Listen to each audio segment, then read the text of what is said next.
하나님께서 오늘 우리에게 주시는 부활의 말씀을 여러분 믿음으로 받으시기를 바랍니다. 우리 제목을 같이 한번 읽어 보겠습니다. 시작. 죽음을 비웃는 삶. 종교개혁자 마틴 루터는 부활에 대해서 이렇게 이야기를 합니다. 우리 주님은 부활의 약속을 책에만 기록하신 것이 아니라 봄날의 모든 잎사귀 위에서 놓으셨다. 이렇게 표현합니다. 겉보기에는 죽어있고 또한 딱딱하고 생명이 없어 보이는 메마른 나무의 줄기 위에 봄이 되면 다시 새순이 돋아나고 그 새순에서 꽃이 피고 또 열매를 맺는다는 의미입니다. 하나님께서는 자연 곳곳에 부활의 열매를 심어 놓으셨습니다. 우리가 그것을 보고 또 알고 믿고 부활의 길을 잘 걸어가시도록 하나님은 우리에게 부활의 모습을 자연 가운데 심어 놓으셨습니다. 한 사람이 귀한 씨앗 하나를 땅에 묻었습니다. 사람들은 그것을 매장이라고 말하지 않습니다. 대신 심기움이라고 말을 하죠. 그것은 죽는 것이 아니라 더 크게, 더 아름답게, 더 위대하게, 더 풍성하게 자라게 하는 길이기 때문에 그렇습니다. 그것이 부활입니다. 부활은요, 매장된 육신의 모습 그대로 끝나는 것이 아니라 매장된 육신의 모습 그대로 다시 태어나는 것이 아니라 더 아름답게, 더 풍성하게, 더 고귀하게 다시 태어나는 것이 부활임을 믿으시기를 바랍니다. 우리가 부활주일을 맞이해서 명확하고 분명한 부활신앙으로 굳게 서시기를 주님의 이름으로 축복합니다. 첫 번째 말씀은요, 우리 같이 한번 읽어보도록 하겠습니다. 시작. 우리는 부활을 연습할 수 있다. 우리는 부활을 연습할 수 있습니다. 부활은 죽음 이후에나 경험할 수 있는 것이 아닙니다. 마틴 루터의 말처럼 하나님은 우리가 충분히 알아볼 수 있고 충분히 믿을 수 있도록 부활의 신비를 자연 곳곳에 심어 놓으셨습니다. 꽃을 통해서, 나무를 통해서, 열매를 통해서 완전히 죽은 것 같지만, 사라진 것 같지만 다시 생명을 가지고 피어나는 것을 보면서 하나님은 우리에게 부활을 보여주셨습니다. 이 성경에는요, 예수님의 부활에 대해서 이렇게 표현한 말씀이 있는데 요한복음 12장 24절입니다. 내가 진실로 진실로 너희에게 이르노니 한 알의 밀이 땅에 떨어져 죽지 아니하면 한 알 그대로 있고 죽으면 많은 열매를 맺느니라. 십자가에서 돌아가시고 인류를 구원하신 예수 그리스도를 의미하는 말씀입니다. 그런데 이 말씀은 또한 자연의 섭리이기도 합니다. 자연은 이 말씀처럼 한 알의 밀이 땅에 떨어져 매장되는 것이 아니라 심기워질 때 많은 열매를 맺게 하십니다. 하나님께서 만드신 그리고 인간에게 누리라고 말씀하신 이 모든 자연은 그 신기움을 통해서 다시 풍성해지는 부활을 매년마다 경험하고 있습니다. 그리고 그 부활의 능력으로 우리는 풍성한 삶을 살아가고 있어요. 그런데 여러분, 자연만 부활을 경험할 수 있는 것이 아닙니다. 사람도 부활을 경험할 수 있습니다. 우리가 예수 그리스도를 신실하게 닮아갈 때, 주의 말씀을 신실하게 따라갈 때 우리도 부활을 경험할 수 있어요. 주님의 은혜 안에 내가 변화되어 갈 때 나의 용서가 다른 사람을 살릴 수 있습니다. 주님의 인내 모습을 내가 닮아갈 때 나의 인내가 다른 사람을 살릴 수 있어요. 내가 주님의 모습을 닮아가며 누군가를 섬겨갈 때 나의 섬김이 누군가에게 새로운 희망과 사랑을 줄 수 있음을 믿으시기를 바랍니다. 반대로요, 내가 연약하지만, 내가 부족하지만 예수님을 닮아가는 누군가의 용서를 통해서, 누군가의 오래 참음을 통해서, 누군가의 섬김을 통해서 나에게 다시 살아갈 수 있는 용기를, 내가 다시 일어설 수 있는 믿음을, 또한 내가 가질 수 있는 소망을 누군가의 예수 닮아감을 통해서 내가 경험할 수 있습니다. 이것도 부활의 연습이에요.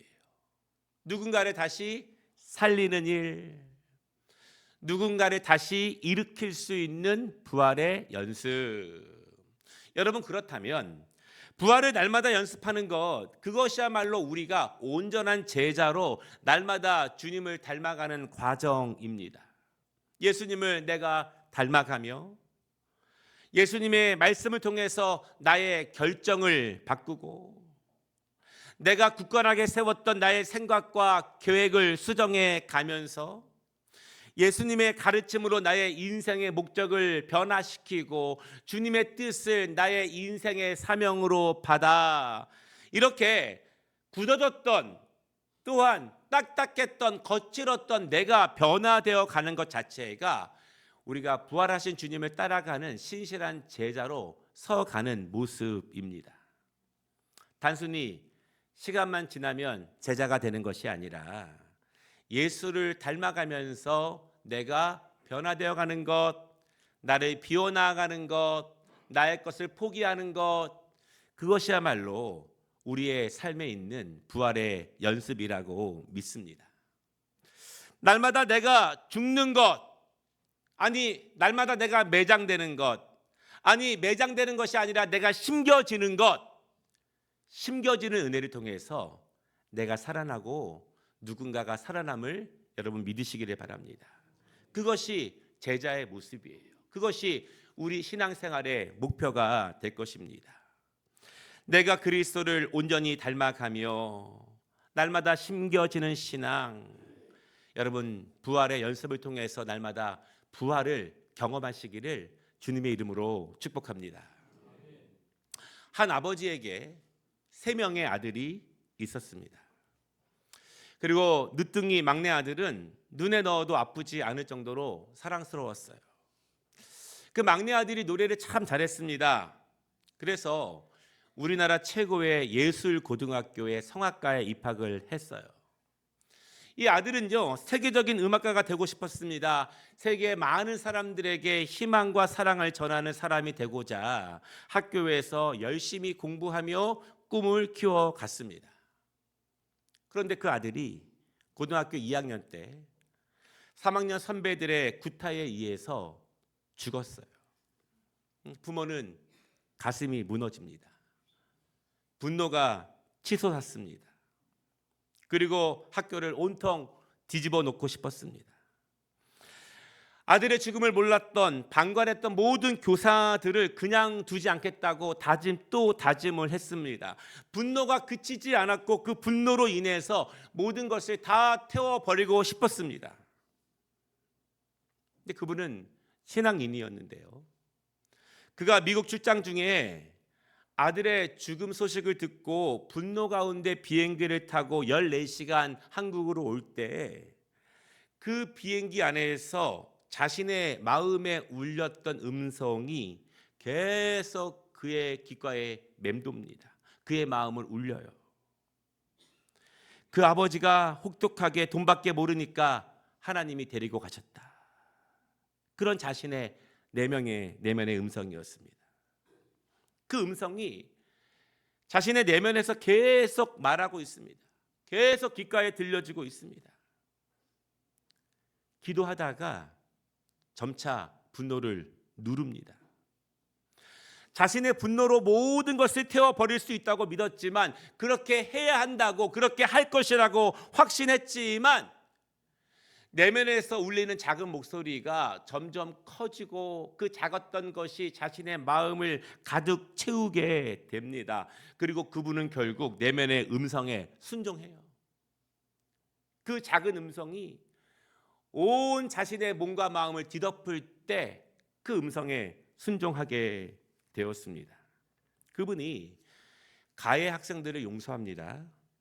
그리고 법원에 용서해달라고 직접 구명운동에 나섰습니다. 소년원에 있던 학생들이 감옥에서 나오게 됩니다. 그리고 용서를 받고 정상적으로 대학에 입학을 했어요. 쳐다보기도 싫었던 그 학교. 그렇지만 아들의 꿈이 담긴 그 학교를 위해서 아들 이름으로 장학재단을 만들었습니다. 그 아들이 다니던 학교는요, 기독교 학교예요. 아펜젤로 선교사가 세운 이화여고와 그 뿌리를 같이 하는 학교입니다. 몇 년 후에 그 학교가 재단이 도산 위기에 처했습니다. 새로운 재단을 만나지 못하면 학교를 폐쇄해야 되는 위기 가운데 있었습니다. 그때 그 아버지가 학교를 인수해요. 그리고 재단의 이사장이 되어서 학교를 더 크게 세워갑니다. 그리고 2년 전 2024년에 하나님의 부르심을 받으셨어요. 지금은 큰 아들이 이사장입니다. 그 학교는 우리가 잘 알고 있는 서울예고입니다. 서울예술고등학교. 그리고 그의 아버지는 찬빛그룹 회장님이셨던 고 이대봉 회장님이셨습니다. 우리는 죽일 수도 있고 우리는 살릴 수도 있습니다. 우리는 분노할 수 있습니다. 그래서 그 분노로 누군가를 태워버릴 수도 있어요. 그러나 우리는 용서할 수도 있습니다. 우리는 사랑할 수도 있고 품을 수도 있어요. 그것이 부활의 연습입니다. 내가 죽음의 도구일 수도 있습니다. 내가 칼이 되고 창이 될 수도 있습니다. 그러나 우리가 살리는 도구가 될 수도 있어요. 내가 품어주고 용서하고 안아줄 수 있는 도구가 될 수도 있어요. 우리가 예수님을 신실하게 온전하게 닮아갈 때 그 부활을 이 땅에서도 경험할 수 있다는 것을 여러분 믿으시기를 바랍니다. 내면에 성령님께서 나에게 말씀하시는 작은 음성이지만 그 작은 음성을 무시하지 않고 외면하지 않고 그 작은 음성이 내 안에서 큰 음성이 되었을 때, 그리고 성령님이 내 안에서 말씀하시는 그 음성으로 나를 주관할 때, 그 음성이 나를 움직일 때, 그때 우리는 살아서도 이 땅에서 다시 살아나는 부활을 경험할 수 있음을 여러분 믿으시기를 바랍니다. 죄가 나를 주장하면, 우리의 인간적인 모습이 나를 주장하면, 성령님이 나를 인도하시지 못하면 우린 이 땅에서도 죽음을 경험할 수 있습니다. 누군가를 죽일 수 있어요. 누군가를 충분히 태워버릴 수 있습니다. 사랑하는 여러분, 내가 신실한 그리스도의 제자로 오늘 더욱더 굳건히 서서 성령님의 음성에 순종하며 죽음을 만드는 사람이 아니라 부활을 만드는 제자로 굳게 서시기를 주님의 이름으로 축복합니다. 두 번째 말씀은요, 우리 같이 한번 읽어보도록 하겠습니다. 시작. 우리는 죽으면 어떻게 될까요? 어떻게 부활될까요? 오랜 세관 이 신앙생활을 하신 분들도 잘 모르는 분들이 있습니다. 우리가 오늘 본문을 통해서 이 죽음과 부활에 대해서 명확하게 이해하고 믿는 시간이 되기를 원합니다. 오늘 우리가 읽은 본문은요, 이 35절에서 누군가의 질문에 대한 답을 바울 사도가 하고 있습니다. 그 질문은 이것입니다. 누가 묻기를 죽은 자들이 어떻게 다시 살아나며 어떠한 몸으로 오느냐 하리니, 이렇게 질문합니다. 이 많은 사람들이 그렇게 질문할 수 있죠. 이 질문은 크게 두 가지 질문입니다. 첫째는 죽은 자들이 어떻게 다시 살아날 수 있는가이고요. 두 번째는 다시 살아난다면 어떤 몸으로 살아나는가에 대한 질문입니다. 이 질문에 대해서 많은 사람들이 인류의 역사 가운데 의문으로 갖고 있었던 이 질문에 대해서 바울은 명확하게 답을 줍니다. 애매한 답이 아니라 명확한 답을 줍니다. 그 답을 제가 조금 이해하기 쉽게 공식으로 한번 만들어 보았습니다. 첫 번째 전제는요, 현재 육신으로는 다시 부활할 수 없다예요. 50절 말씀을 보면은 바울은 혈과 육으로는 하나님의 나라를 이어받을 수 없다, 이렇게 말을 합니다. 혈과 육은 인간의 피와 몸을 의미하는 것입니다. 인간을 의미하는 거예요. 그러나 이 혈과 육이 의미하는 더 중요한 것은 죄인된 인간의 본질입니다. 여러분, 그 죄는요, 인간의 몸을 파괴합니다.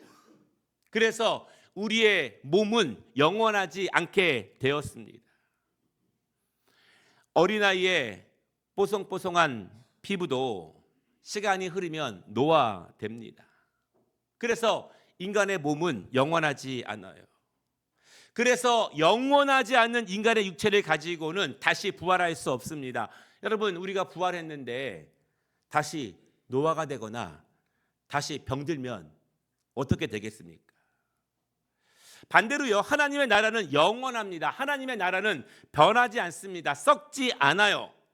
그래서 바울은 50절 마지막 부분에 뭐라고 말하냐면, 썩어지는 우리의 육신, 썩어지는 이 땅의 것을 가지고는 절대로 썩지 않고 영원한 하나님의 나라를 유업으로 받을 수 없다, 그렇게 말하고 있습니다. 당연합니다. 우리의 늘 변화되는 몸, 우리의 연약한 육체, 우리의 병들고 나약해지고 결국 죽게 되는 육체는 이 땅에서만 필요한 거예요. 영원한 하나님의 나라에는 영원한 것을 가지고 들어가는 것입니다. 여러분, 그래서 종합해 보면 혈과 육은 하나님 나라를 이어받을 수 없다. 우리의 육신을 가지고는 하나님 나라를 유업으로 받을 수 없어요. 썩는 것은 썩지 아니할 것을 유업으로 받지 못함을 믿으시기 바랍니다.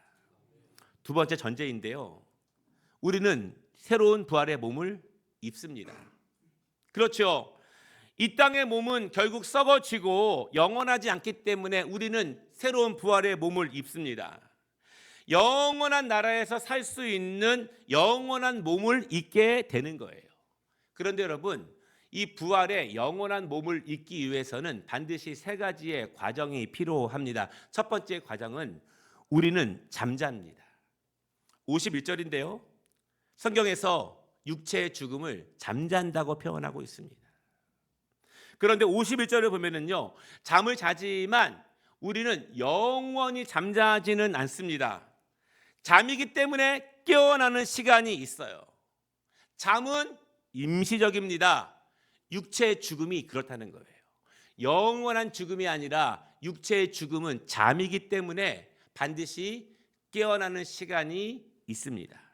두 번째요, 51절과 52절을 보면 우리는 나팔 소리를 들을 것입니다. 그것은 왕이 도착했다는 것을 알리는 큰 신호입니다. 부활하시고 승천하신 예수 그리스도께서 천군 천사의 호령 같은 나팔 소리가 울릴 때 이 땅에 다시 왕으로서 재림하시는 그 순간을 우리가 맞이할 것입니다. 그날에 육체적으로 죽었던 모든 자들이, 아니 잠자던 자들이 그 나팔 소리가 울릴 때 모두 다 깨어나게 됩니다. 아멘. 세 번째, 그때 어떻게 되느냐? 그때 우리는 홀연히 변화돼요. 어떻게 변화됩니까? 53절입니다. 이 썩을 것이 반드시 썩지 아니할 것을 입겠고 이 죽을 것이 죽지 아니함을 입으리로다. 아멘. 나팔이 울릴 때 우리가 매장됐든지 우리가 화장이 되었든지 이미 오래되어서 먼지로 다 흩날렸든지 우리는 썩지 아니할 몸을 입습니다. 여러분 믿으시기를 바랍니다. 그리고 썩지 아니할 그 몸을 가지고 영원한 하나님의 나라에 입성하게 되는 것입니다. 썩는 것을 입고는 영원한 하나님의 나라에 들어갈 수 없기 때문에 썩지 않는 몸을 가지고 영원한 하나님의 나라에 예수님과 함께 입성하는 것입니다. 그것을 우리는 부활의 몸, 부활체 이렇게 말해요. 썩지 않습니다. 영원해요. 여러분, 그러면 이 부활의 몸이 어떤 모습일까요? 우리가 다 알 수는 없겠지만 성경은 그 힌트를 우리에게 주고 있습니다. 예수님께서 십자가에서 죽으셨지만 다시 부활하셨습니다. 그리고 제자들을 찾아가십니다. 제자들은 부활하신 예수님을 눈으로 봅니다. 의심 많은 제자들은 주님의 손과 못을 직접 만져보기도 합니다. 그런데 주님은요, 완전히 문이 닫혀진 방 안으로 들어오셨습니다. 또한 시간과 공간을 초월해서 바닷가에 있는 제자들을 찾아가시기도 합니다. 이러한 신비한 부활체로 우리는 홀연히 변화됨을 믿으시기를 바랍니다. 그리고 우리는 그리스도와 함께 하나님의 나라에 입성하는 거예요. 여기서 한 가지 궁금해하시는 분들을 위해서 한 가지 더 말씀을 드릴게요. 그러면 이 앞서 말씀드린 세 가지 과정, 그것이 얼마나 오래 걸릴까? 그 시간이 얼마나 걸릴까? 여러분 믿으시기 바랍니다. 잠깐이면 끝납니다. 예수님은요, 죽은 나사로에게 뭐라고 말씀하시냐면 잠잔다 이렇게 말씀하고 있습니다. 그리고 오늘 바울은 육체적으로 죽은 자를 뭐라고 말합니까? 잠을 잔다 이렇게 말씀하고 있습니다. 우리가 밤에 피곤하여 잠자리에 들면 사실 몇 시간이나 지나지만 우리는 잠깐이면 깹니다. 우리의 육체적인 죽음은 그런 거예요. 그래서 성경은 우리에게 그렇게 말하고 있습니다. 우리가 육체적으로 이 땅에서 죽지만 다시 부활체로 깨어나는 것은 육적인 잠에서 깨어나는 것처럼 잠깐입니다. 우리가 마치 아침에 알람 소리를 듣고 깨어나는 것처럼 주님께서 왕으로서 다시 오시는 재림의 나팔 소리를 들을 때 우리는 잠깐이지만 그때 다시 깨어납니다. 여러분 이 사실을 명확히 믿으시기를 바랍니다. 오늘 바울이 전하고 있는 이 부활의 소식, 복음의 소식으로 담대히 부활신앙으로 살아가시기를 주님의 이름으로 축복합니다. 말씀을 마치겠습니다. 세상 사람들은 죽음을 가장 두려워합니다. 심지어 죽지 않으려고 애를 쓰지요. 사실은 세상 사람들뿐만 아니라 믿음이 없는 그리스도인들도 죽음을 두려워합니다. 그러나 우리는 죽음에 대해서 분명한 믿음을 가져야 합니다. 비록 사랑하는 사람이 잠시 우리 곁을 떠나는 것에 대해서 우리는 슬퍼할 수 있어요. 너무 힘들고 애통할 것입니다. 그러나 여러분 분명히 믿으시기를 바랍니다. 우리는 잠시 후에 만날 것입니다. 이제는 노화되어 썩을 몸, 병들어 썩을 몸, 나이 들어 썩을 몸이 아니라 썩지 않는 부활체로서 다시 만날 것을 믿으시기를 바랍니다. 그래서 믿는 자들은요, 죽음을 두려워하지 않습니다. 도리어 죽음을 비웃는 거예요. 예수님이 그러하셨듯이 죽음이 끝이 아니기 때문에 죽음은 단지 출발입니다. 영원한 하나님의 나라에 입성하기 위한 그 문을 여는 것이 바로 죽음이에요. 사랑하는 여러분, 죽음을 기쁨으로 사모하시기를 주님의 이름으로 축복합니다. 그러면 지금 우리는 어떻게 죽음을 기다리며 부활을 소망하며 우리는 어떻게 살아가야 되는가? 바울이 58절에 그것을 우리에게 말하고 있습니다. 우리 58절을 한 목소리로 같이 한번 읽어보겠습니다. 시작.